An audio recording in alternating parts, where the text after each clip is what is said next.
Bayangkan sebuah dunia di mana gurun bukan batas, tetapi jembatan. Di mana pegunungan bukan penghalang, tetapi pintu rahasia menuju peradaban lain. Inilah jalur sutra, bukan sekadar jalur perdagangan, tetapi sebuah mesin raksasa yang berdenyut sepanjang benua.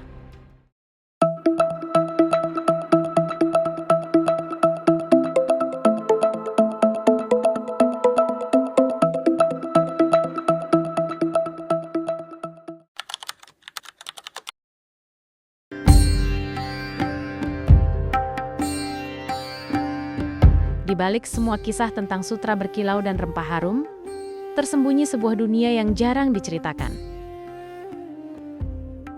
Sebuah jaringan sumur tersembunyi, pos istirahat di tengah desolasi, dan benteng-benteng penjaga yang berdiri senyap di antara badai pasir. Mereka adalah titik-titik kehidupan yang memungkinkan kafilah bertahan, bergerak, dan terus menghubungkan dunia. Di pegunungan Pamir, para arsitek tanpa nama mengukir jalan di tebing terjal. Dengan bintang sebagai kompas dan intuisi sebagai peta. Sementara di jantung gurun, sistem pos kuno memacu kuda demi kuda, membawa pesan politik, pajak, dan perintah yang menentukan nasib ribuan pedagang dalam hitungan hari, bukan minggu. Jalur sutra bukan hanya jalur barang mewah, ia adalah jalur inovasi. Dari tungku panas Asia Tengah, muncul crucible steel, baja yang begitu murni, begitu kuat, hingga senjata dan peralatan tidak lagi sekadar alat, tetapi keajaiban teknologi. Dari barat, gelombang bening kaca Romawi tertiup dengan presisi indah, menemukan jalannya ke timur. Dari timur, porselin dan keramik tahan suhu membuktikan bahwa keindahan dan ketahanan bisa berjalan beriringan. Dan di antara gurun-gurun tak berujung, para pengrajin menciptakan tekstil yang bertahan lebih lama dari perjalanan itu sendiri. Wol, linen, dan warna-warna yang tak pudar oleh matahari sekalipun.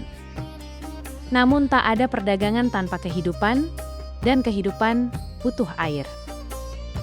Di bawah pasir kering Persia, manusia menggali kanot, terowongan tersembunyi yang menyalurkan air dari pegunungan, menjaga setiap tetes tetap hidup.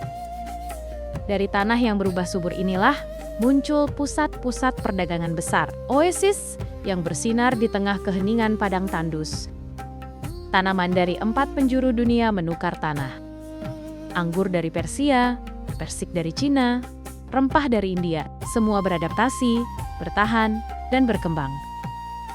Hewan-hewan pun berevolusi bersama mereka. Unta Baktria menaklukkan dingin gurun, kuda Vergona memotong waktu perjalanan, dan yak memecah sunyi pegunungan tinggi. Tapi inovasi terbesar jalur sutra mungkin bukan benda, melainkan kepercayaan.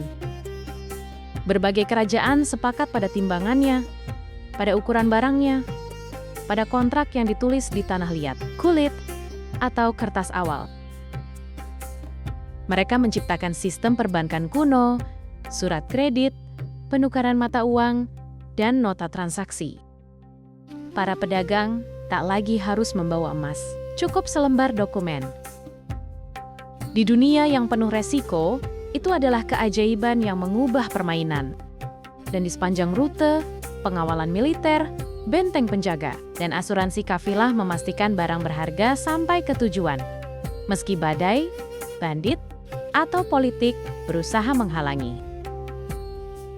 Kini, dunia kita berjalan dengan kapal kontainer, kereta super cepat, dan jaringan digital. Namun prinsipnya tak banyak berubah. Setiap peti kemas, setiap kontrak internasional, setiap inovasi material, semua membawa gema dari masa lalu. Dari jalan kuno yang menghubungkan dunia, jauh sebelum dunia merasa terhubung. Jalur sutra bukan sekadar sejarah. Ia adalah pengingat bahwa peradaban tumbuh ketika manusia tidak hanya berdagang, tetapi berbagi ide, teknologi, dan kepercayaan.